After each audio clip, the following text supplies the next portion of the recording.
Well, I'm back one more time. I'm going to be working through the last of the 10 videos for the ESQ model that fits in Honors Pre-Calculus's first half at Franklin High School. In this video, I'm going to be covering actually 3 questions, but I'm going to be covering them at once because all 3 questions are related to performing analysis using a graphing calculator. So basically they're functions where without calculus, or possibly even with calculus, you wouldn't be able to solve the problems or describe the correct intervals. So we need to use a graphing calculator to get there. So this video is going to, I think, play a little bit differently than the average one does. You can sort of imagine why that is. I'm going to be using the graphing calculator, talking about the approach and the button sequences. In fact, that's what the key ideas section is all about, is just which sequences you're going to be using and what they accomplish. And then I'm just going to do each of the as the garbage collectors come by, I'm going to be doing each of the problems, or each of the sets of problems. I'm going to do 10, 11, and 12 together sort of at once. So that way you can kind of see the skills together, because those 3 questions are always connected to each other. They're using one or two of those 2 same functions you're given. So because it's the last one, it's exciting for me to potentially finish. So I'm going to go ahead and jump right in. So as I mentioned, our key ideas section isn't really anything that we're going to be writing down. It's just going to be me demonstrating for you before we kick this thing off what it is that we're actually doing here.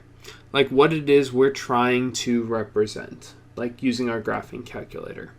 So what I mean is basically like, how do you find the zeros? How do you find the extrema? And how do you find the intersections? And those are the 3 skills we'll need in order to answer the questions asked in 10, 11, and 12. So we'll start with the zeros. Zeros, of course, are the same thing as x-intercepts. That's effectively what it is we're looking for. And so in order to do that, of course, we'd need 2 functions first. So let's just go with some simple stuff here. We'll go 2x plus 1 for one of them. I don't know, let's go 9 minus 2 square root of x for the other one. I'm just kind of picking and choosing stuff here, kind of throwing stuff at the wall. So if I go to zoom 6, that'll give me a nice picture. There it is. So you can see there's an intersection. I realize now that there's no maximum or minimum. So let's, I don't know, let's go with 5 minus x to the 4th. There we go. Let's see if that does anything. So there's no intersection now. So of course there's not. Oh, this is frustrating. Let's go 3. Yeah, I'm glad it goes fast. Okay, we got it. We have 2 functions that describe some stuff. So first of all, the first task will be tasked with being able to work with is the zeros. The reason we need zeros is they're going to distinguish between the sections where a particular function is positive or negative. So basically finding the zeros will allow us to do kind of the rest of the work. To kind of help us with this, let's find that left 0 over here as kind of a quick demonstration.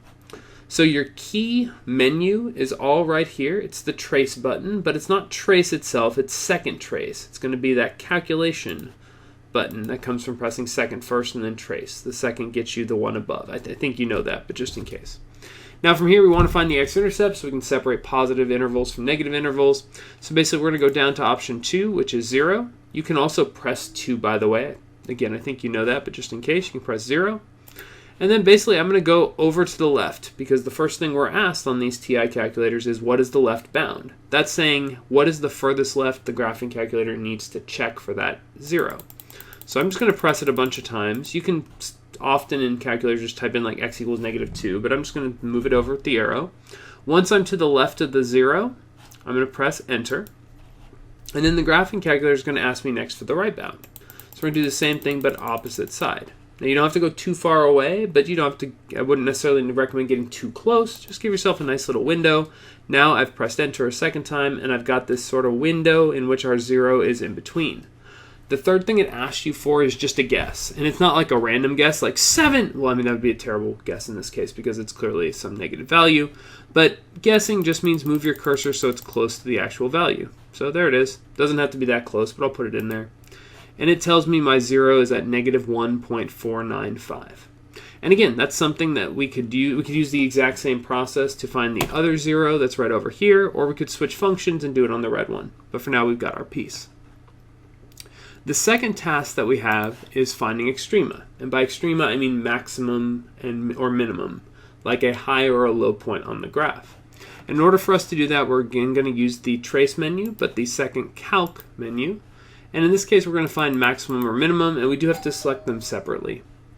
So from there, basically, I'm going to first check for a maximum. So I know that there's a maximum on this graph. It's right at the top. In fact, I think it's at 0. But it says first go to the left of it, press enter.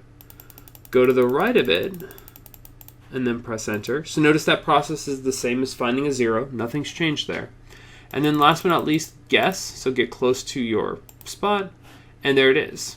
Now something interesting is happening here. We did find our maximum, but it says y equals 5 at x equals 5.3838 e negative 5. So first of all, let me just kind of write that out here. So important consideration, 5.38 e negative 5. So now what does this mean? Well, this is actually an attempt to use scientific notation by the calculator. This is saying that we have 5.38 times 10 to the negative 5th power, which means that our 0 in this case is at x equals 0.12345538. Now if you're looking at this, and of course there are more decimals too. Now if you're looking at that, you're probably thinking, hey, it's really small. It's a weird 0.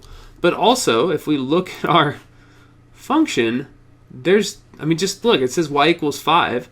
If we just move it around a little bit and trace here and type in 0, we get 5. So what's the deal? Is it actually at 0 or not? And the answer is yes, this maximum does occur at x equals 0. Our calculator, though, is trying to be really precise, and it has trouble sort of distinguishing 0 from a number really close to it. So instead, it gives us that 5.38 times 10 to the negative 5th, when it's trying to say that this is 0. It's trying. So basically, when you express this answer, you should say that the extrema, that maximum, is at x equals 0 if you are asked. Although, again, the calculator is going to deceive you a little bit. So try to use a little bit of common sense and try to analyze the function a little bit. Remember, the one we were looking at was 5 minus x to the 4th. You can tell that has a vertex at x equals 0. So you kind of have that information automatically. And it's really only an issue around 0. Other numbers don't have that issue because you can't express it in scientific notation that way. Okay, the last thing we're supposed to find is intersection. And intersection is basically going to require you to have two separate graphs. But hey, good news for us, we have those. And basically, I have them both graphed on my calculator, which is all we need. So basically, if you need to just graph one at a time, which we will be doing for some of the questions, you can just go down to whichever function you want to hide, move your cursor over so it's over the equal sign, and press enter. And then when you graph, it'll only graph the one that's selected. Now, in this case, we do want that second function. So I'll go ahead and press enter again and graph. Now we've got it, and now we're going to go find our intersection. And good news, everyone, the intersection feature is in the same menu as all the other ones. So once again, second trace. And in this case, we're going to go down to 5. You can tell it's the one that's dealing with intersection because it says intersect. So that's a good sign. And now I've got to select not left bound and right bound. It is different this time. It says first curve and second curve. So the first curve I have is blue. On my screen it's colored so I can see it. Yours might be black and white, so it does say Y1, but I can tell I'm up there. I'm going to press enter then. Then the second curve is going to have to be the other one, so I'll press enter there as well. So instead of doing left bound, right bound, you're choosing first curve, second curve. Once you have them then, the last thing you need to do is guess where the intersection is. So I'll put it pretty close, and it tells me my intersection is 1.4489263. So obviously we wouldn't be reporting every decimal value when we go to write our answers out, but we would be reporting at least a few of them. And so there's our intersection. So really, if you want to think about the key ideas for using a graphing calculator to perform analysis, for the stuff you're going to be asked to do on here, really it's one-stop shopping if you just press second trace. You've got option 2 to find your zeros or x-intercepts, so you can determine positive intervals from negative intervals. You've got your minimum and maximum options so that you can determine where a function is increasing or decreasing, where those intervals end. And then you got option 5, which gives us the intersection, which is where two functions cross. And that's how we can solve basically any equation, assuming it has a solution, even when we can't do it algebraically. If you're curious about the other options up there, number 1 lets you find a y value given a particular x value. You just type the x value in and it spits out the y value. Options 6 and 7 are from calculus. 6 has to do with the slope at an instantaneous point, and that little s symbol is called an integral, and that calculates the area under the curve between two separate x values. Those last two obviously aren't going to be things we use, and there's easier ways to accomplish 1. It's really for us 2, 3, 4, and 5, and that's the focus of this particular question. So now that we've got that in the back of our head, let's start actually using these. Like, why not actually go dive right in? So let's do it. So as I said, I'm doing 10, 11, and 12 together with each of the 2 functions, or each of the 2 problems, which present us 2 functions. So I think that actually will make sense. I don't think it's going to confuse anyone, but just FYI, here's where we are. So in this case, we're looking to find all the values where the function is negative, all the values where the function is strictly increasing.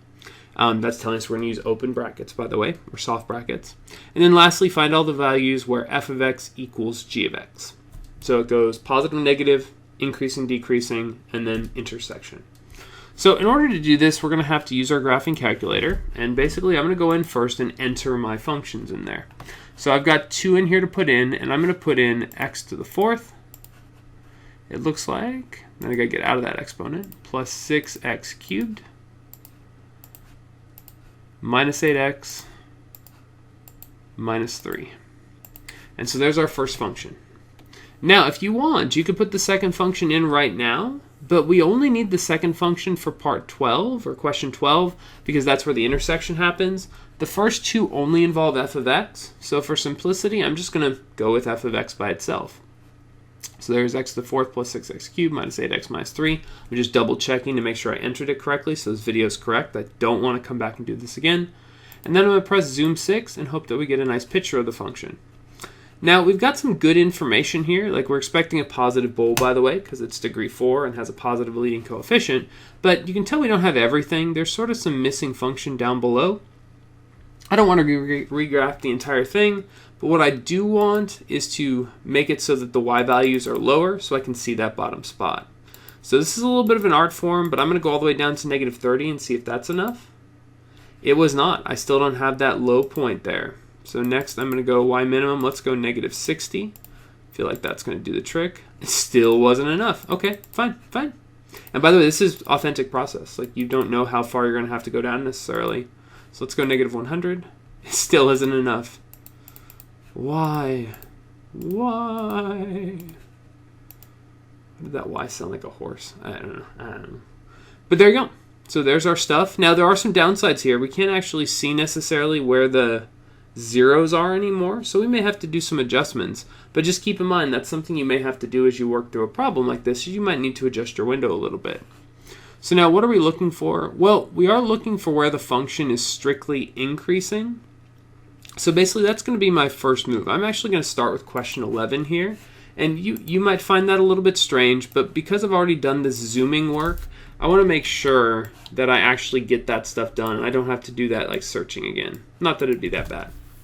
So for question 11, which again is where we're going to begin, I'm looking for strictly increasing, which is going to be from minima up to maxima. So there's going to be one interval right here. I like to make it kind of like fuzzy. I don't actually have a reason for why. It just visually works really nicely. And then we're going to go from what looks like here up to here. So it looks like there's going to be two separate intervals that are representative of where this function f of x is increasing. So down there, I'm going to go ahead and prepare. I'm going to use interval notation for this, although there are other options. And now I'm going to use my graphing calculator to identify those values. So first I need to find that minimum, like the one that's right down here. So I'm going to go ahead and do minimum. And then I'm going to move my cursor over there. So there it is to the left. So left bound, right bound, and finally homeward bound. The incredible journey. 2 dogs and a cat. So it says that minimum occurs at x equals negative 4.397. Let's make sure I say this correctly. 4.397. And I put an equal sign there. I should really say approximately equal to. So that's going to be our first one. That's going to be right there. Next, let's find that maximum up top. So second trace, let's go maximum. So we'll go, oops, came a little bit close. I want to make sure that I'm definitely around it, so I'm going to give myself a little bit of extra clearance. I'd recommend that for you as well. There's our second one, and then it's somewhere up at the top here. So that's going to be negative 0.728.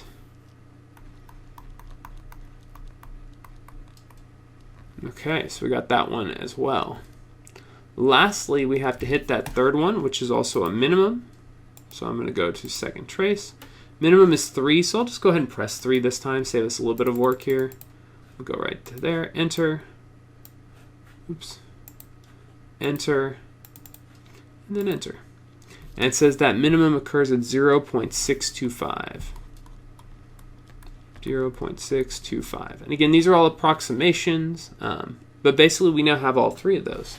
So how do we use that? Well, pretty simply. Basically, we're going to express those intervals. And because this is strictly increasing, that means we're not going to include those points where the function is neither increasing nor decreasing. The sort of like high and low points don't count when you're talking strictly. So in here, everything's soft brackets. We'll have negative 4.397, and then comma, negative 0.728. And then we'll union that, meaning we'll add that on to the other interval, 0.625. And then it's just kind of continuing onward, getting bigger and bigger, growing without bound. That means that we'll say that it's going to infinity. So there is our first one. We have where this function f is strictly increasing. It did require us to shift the window around a little bit, which again I did before doing question 10. So we have it done. We just saved ourselves a little bit of trouble. Now our second one, for the second one we want to find where f is negative, and we can kind of see it, but because we're zoomed out so far it's really hard to find the zeros. So to help us with that, I'm going to zoom 6 back to our original sort of build, and then I can see where we zero out here. Basically, taking this quick little image one more time. So taking that one into account, well, let's look at this one. We've got, and I'm realizing now that I'm putting these in like the wrong spot. Let me rearrange this really quickly. Let's say there we go. See if we can make that a little bit smaller. There it is. That's for question 11. Now I got this one for question 10. So we're looking for where the function is negative. Well, it's going to be negative between here and here. So basically this section all the way up to here. It's also going to be negative from there to there. So basically it looks to me like we've got 2 separate intervals and we've got 4 separate zeros for us to find the values of. So okay, a couple things. First thing I'll do is I'll go ahead and set this up. We'll have x is an element of, and it is going to be soft brackets because negative means that our function's y values are less than 0, not less than or equal to 0. And now I've just got to let the calculator do the heavy lifting here. I'm not even going to just like track them. We can find these pretty quickly. So second trace, option 2 is 0. So again, you can go down to it or you can press 2. From here, we've got to move all the way over to the side. And again, it's not going to take forever to shift these points around. But you know, if you're working on it and it bothers you or it seems like it's going to take a long time, I'll show you some ways to get a little bit further over. So left bound, right bound, enter. And it says our first 0 is negative 5.776. Negative 5.776. So now we've got 3 more to find still. So again, second trace, I'll choose option 2. Now I've got to get all the way over there. So I'm going to go ahead and just scoot my thing over there. I think that is the simplest way. Although again, I know there are better ways out there. Oops, I want to find the first 0, so I'm going to have to make sure that I'm close by. We'll guess. So that's at negative 1. Oh, that's kind of cool, honestly. Our next 0 is at negative 1, so that first interval runs from negative 5.776 and negative 1. And then our second interval is more to the right side. You can see it happening starting right there in the negative and then ending in the positive. We'll again go second trace, option 2. We'll go enter, move it to the right, enter, get a little bit closer, enter. And it says negative 0.431. So there's our first bit. We've got one more left. We've got to find that other 0 there that looks a little bit bigger than 1. So once more, second trace, we get to the 0. I'll do enter, enter. And by the way, you don't have to be that close. I'll just have to be in the interval. Enter. 1.206. 1.206. And there are our 2 intervals where this function is negative. So good stuff. Having said that, not the best stuff. We've got a little bit more work to be done. In particular, we've got to find the intersection. We've got to find where f of x equals g of x, which is going to require us first to graph g of x. Like we have to have both functions plotted. So first of all, this one involves an absolute value. So if you haven't seen an absolute value, let me remind you that you can find the absolute value function in the math menu by moving 1 to the right to the number category. In the number menu item, the first one is abs. Abs are the output of lots of sit-ups, but they're also absolute value in calculator speak. So basically you can get abs right there. And then, oops, we want to put in 2x plus 6 inside the absolute value. And then we're going to move the minus 3 outside. So now what's going to happen is our function is going to graph both of them. And notice that it has both functions there. And in fact, we can see that there are 2 intersection points here. And once again, let's make sure we highlight them so that we can kind of show them in the work. So if I pop them in over here, we can see that we have 2 separate intersection points that are, oh, come on, there we go, that are right there and right there. So all that's left is for us to use the calculator to actually find those values, but it's not going to be hard. One-stop shopping, second trace. This time we're going down to option 5 for intersect. Remember, this one's a little different than the other one. This time we're not doing left bound, right bound. Instead, we are doing first curve, second curve. So first curve, second curve, and I'll guess right there. Look at that, 3 quick moves. If we're close to our intersection point, it actually does go really fast. That's negative 5.790. And by the way, you'll notice that I'm putting an equal sign. Well, I shouldn't. I should put an approximation sign, but I'm putting an approximation sign, not a set inclusion one, and that's because, of course, we're looking for where things cross, not intervals. So good stuff. And then lastly, we have one more intersection to find, but I'm betting our calculator can handle that for us really nicely. We'll go second trace. We'll go to option 5 this time. And then once again, I'm going to go ahead and move over here. I want it to be fairly close to the intersection point. Enter, enter, enter. And it says our second intersection happens at 1.391. And as a heads up, this question's a little ambiguous. I think that on your actual ESQ it will say find all x values for which f of x equals g of x, but we do specifically want the x values. If it wants an intersection point, it will ask you for the intersection point. It'll say find the coordinate or ordered pair x comma y where f of x equals g of x. So in our case, though, we have what we're looking for. So we have one problem done. And obviously you've seen those 3 techniques in action, all of them coming out of the second calc menu. And that's going to bring us to the final problem of this video, and in fact of this essential skills quiz model for honors pre-calculus, although I guess you could argue that there are 3 different questions here, so maybe I'm getting ahead of myself. In any event, we're asked to solve this, or perform the same analysis. We'll go with that instead of solve. Perform the same analysis, finding where f of x is negative, where f is strictly increasing, and where f and g are equivalent to one another. And so we're going to do that same thing that we did last time, but I'll actually do them in order this time. So first, to clear all this stuff out, I'm just going to go clear those 2 functions. And then just like last time, I'm also just going to input the first function. I just want to get that one, those first 2 problems out of the way. I happen to enjoy finding the intersections. For whatever reason, it still makes me feel really powerful that we can do something that it's impossible for us to necessarily do by hand.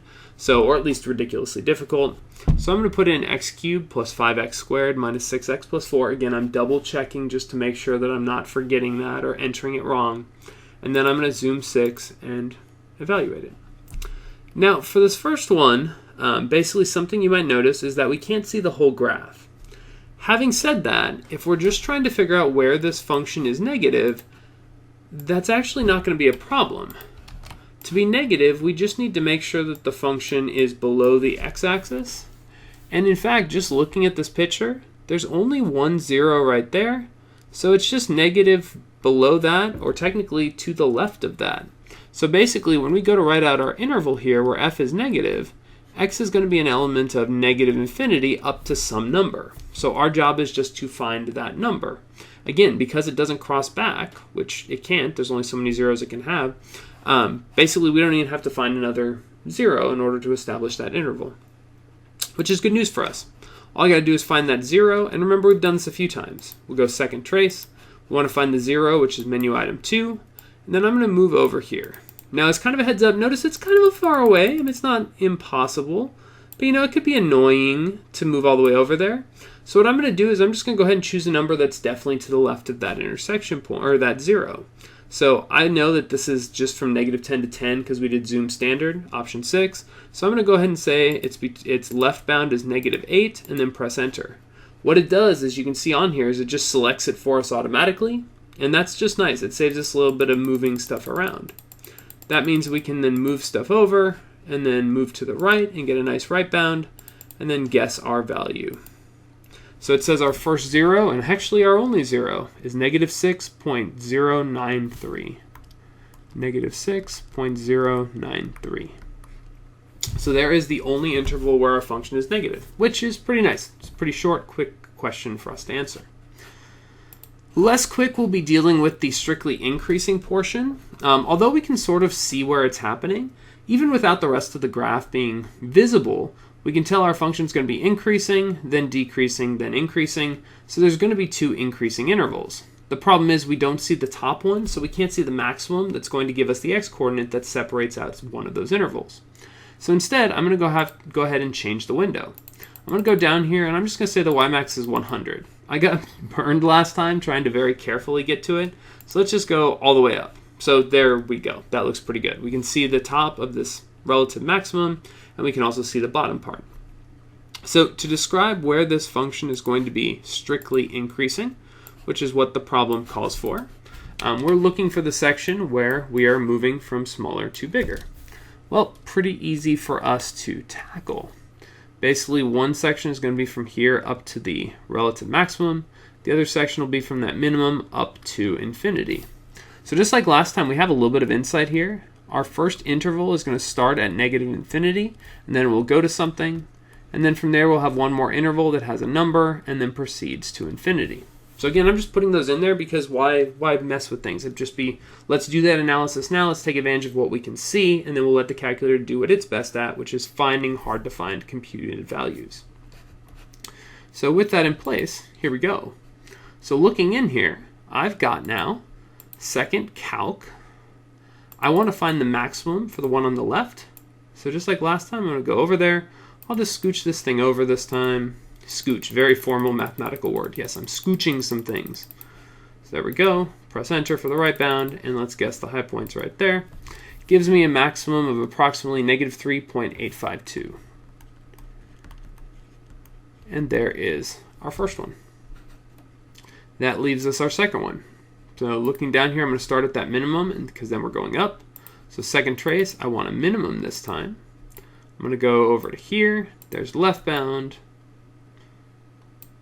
There's right bound. Notice I went a little bit wider on my interval. It was more or less just because I was being lazy. I'll press enter, and it tells me my minima, or my minimum, occurs at 0.519.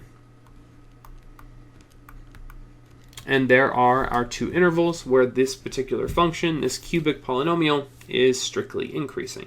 And again, the strictly means we're not including the high or low points, so everything's a soft bracket when you're doing strictly, which is kind of nice to know. That does leave us with one more here. I think I did in green last time. So for the last one, we need to perform or find an intersection point. So to do that, I need to graph the second function. So I'm going to go ahead and do that. We have 4 times sine of x divided by 2, and then make sure you close that parenthesis, minus 2. Now, before you get any further, there is a sort of hidden piece of knowledge you have to have when you're graphing a trig function like sine, cosine, or tangent. This is not something I would expect you to know in the first half of honors pre-calculus, but you do have to know it, and that is that you must graph this function in radian mode. So it should be selected for radian mode. That's the default in your calculator, so as long as you haven't fiddled with it, you should be okay. But make sure that you're aware that this needs to be in radian mode. I would expect your teachers to tell you that ahead of any test or standard or essential skills quiz in this case that features a problem with a trig function, but just so you know, you do have to have this in radian mode. Once you do, I'm going to do zoom 6 again. And in this case, I can see the sketch of the function, and notice it only intersects in one place. That's awesome. That means we have less work to do. And I am a huge fan of doing less work. So let's copy this in here. I think you can already tell where it's going to be. And I like how the pictures are getting bigger too. So basically there is our one intersection point. So in this last one, we're going to get an approximate single x value. That's all we're looking for here. So let's go in and actually calculate it. So just like everything in these three questions on your ESQ, you're going to second trace, good old Widler button. You're going to go ahead and find the intersection. And for intersection, it doesn't matter where you select the curves. It's really the guess that's most important. So I'm just going to press enter, enter. That brings me to guess already. And now I'm going to move over closer to that intersection point. Doesn't have to be perfect, but the closer it is, the faster it goes. And so that's going to give us a single intersection point of negative 6.143. And that's also going to bring to a close our work on using the graphing calculator. So with that said, we've answered all the questions. This is basically, as we mentioned in the key ideas section, this is basically just using one part of your graphing calculator. It is second trace or bust. Like, you are second tracing your way through this. There's just 4 menu items that you're potentially using in order to get there.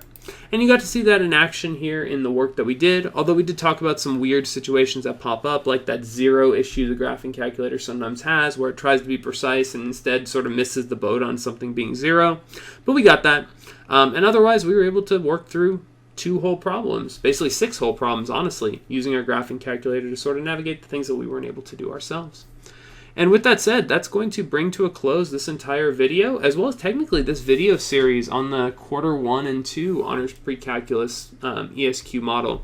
So thank you for watching. I hope these videos have been helpful. Hopefully they've given you just the right amount of insight for you to kind of like stop and go watch it all, or go work through it the rest of the way. But if not, I hope you got a good refresher, sort of a good background piece when you did the key ideas, or some good insights while you were working through individual problems.